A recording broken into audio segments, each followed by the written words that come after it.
చాలామంది పూజ చేసిన, అభిషేకం చేసిన, పారాయణ చేసిన, ధ్యానం చేసిన మనస్సు లగ్నం కావట్లేదు అంటారు కదా. లగ్నం కావాలంటే ఈ శతకాలు లాంటి పద్యాలు చదవాలండి. ఇందులో చమత్కారమైన భావాలు ఉంటాయి. ఇప్పుడు ఏమంటున్నారంటే విచిత్రంగా, అవును కన్నప్ప కథ విన్నాను నేను, ఆయన కళ్ళు ఇచ్చాడు బాగానే ఉంది, అది త్యాగం, నువ్వు మోక్షం ఇచ్చావు, ఆయన మాంసం పెడితే తిన్నావుట నీకేమైనా బుద్ధి ఉందా లేదా అన్నాడు. ఎందుకంటే ఈ అంటున్నవాడు బ్రాహ్మడు, ఈయన మాంసం తినడు, కాబట్టి శివుడు తినడం ఈయనకి నచ్చలేదు. మనం ఎలా ఉంటే అలా కనపడతాడు కదా దేవుడు. అందుకని ఈయన బ్రాహ్మణుడు, దుర్జుడు బ్రాహ్మణుడే కదా. అందుకని ఏమయ్యా మా ఇంట్లో మాంసం అని మాట అంటే చాలు కొట్టేస్తారు కదా. నువ్వు దేవుడు కదా, మేమంతా నిన్ను అర్చిస్తున్నాం, నువ్వు మాంసం తినడమేంటి, పైగా ఎంగిలి మాంసం తింటావా, అదేదో ఎవరినో అడిగితే సరైన మాంసం తెచ్చిచ్చేవాళ్ళం కదా పవిత్రంగా. ఇంత చమత్కారంగా మాట్లాడుతున్నాడు. ఎందుకంటే నీకు నిజంగా మాంసం కావాలంటే నీ దగ్గర లేదా, నీకు మాంసము వాంఛయేని కరవా నీ చేతలేడుండగా. ఇందులో అపూర్వమైన ఖగోళ శాస్త్రం ఉంది, దక్షయజ్ఞం ఉంది, మన పురాణ పరిణామాలన్నీ ఉన్నాయి ఇందులో.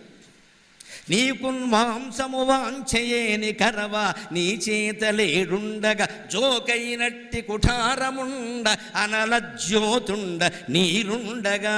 నీకు మాంసము వాంఛయేని కరవా నీ చేతలేడుండగా జోకైనట్టి కుఠారముండ అనలజ్యోతుండ నీరుండగా. పాకం బొప్ప ఘటించి చేతి పునుకన్ భక్షింపక ఆ బోయచే చేకొంటి ఎంగిలి మాంసము ఇట్లు దగునా శ్రీకాళహస్తీశ్వరా.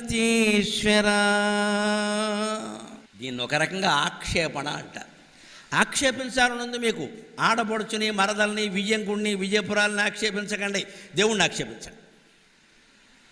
వాళ్ళని తిట్టాలనుకున్న తిట్లని దేవుణ్ణి తిట్టండి. దెబ్బకి మీ ఆడపడుచు మారుతుంది, మరదలు మారుతుంది, అల్లుడు మారతాడు, విజయంకుడు మారతాడు, ప్రపంచమంతా మారుతుంది. భగవంతుడు తలుచుకుంటే మారిన వాడు లేడమ్మా. మనం ఎంత ప్రయత్నం చేసినా ఎవడు మారడు. ఆ కోపం వాడి దగ్గర వ్యక్తం చేయాలి. కాకపోతే ఒకటే, తలుపేసి చెడతేసేయాలి, ఎవరు ఫోన్ రికార్డింగ్ చేయకుండా చూసుకోవాలి.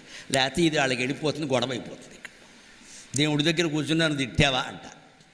మరి ఏం చేస్తాం, దుఃఖం భరించాలి కదా. బంధువుల్లోనే ఎవరో అవమానించారండి, ఎవరికి చెప్పుకుంటాం? వేరే బంధువుకి చెప్పామనుకో, వాడి మీద కొన్ని నేరాలు, వీడు కొన్ని నేరాలు చెబుతాడు, సమస్య పరిష్కారం కాదు. నిజంగా మనం ఏ తప్పు చేయకపోతే దగ్గర బంధువులే మన ఏదన్నా అంటే మనకు తిట్టాలనిపిస్తే పూజా మందిరంలో తలుపేసి దేవుణ్ణి తిడితే మంచిది. నన్ను ఏం చేశాను, నేను చేసిన తప్పేంటి, ఆవిడ వచ్చి నా ఇంటికి వచ్చి ఇలా అంది, నువ్వేం చేస్తున్నావు, నేను రోజు పూజ చేస్తుంటే చేయించుకుంటున్నావు, నేవేం